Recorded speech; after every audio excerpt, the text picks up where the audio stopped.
ඇවුන නේද මචං ඒ සද්දේ? අන්න ඒකයි CP2 එන්ජින් එක ගැම්ම.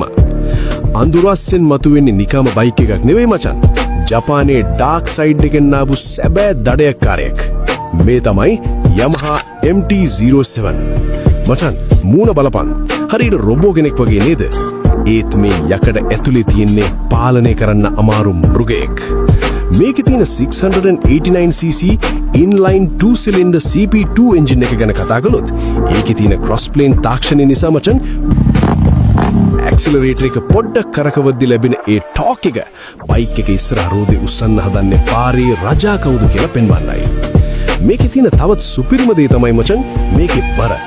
700cc පන්තියේ බයික් එකක් වුණාට මේකේ තෙල් ගැහුවම බර කිලෝග්‍රෑම් 184ක් වගේ. මචං ඒ කියන්නේ මේකේ power to weight ratio එක සුපිරි. වංගුවක් ගානේ පාරක් ගානේ ඔබට ඕන විදිහට හිතන විදිහට නටවන්න පුළුවන් ලෝකේ තියෙන හොඳම naked බයික් එකක් තමයි මේක. MT-07 කියන්නේ වේගයට විතරක් නෙවෙයි මචං. පාරේ යනකොට ලැබෙන ඒ අභිමානයට.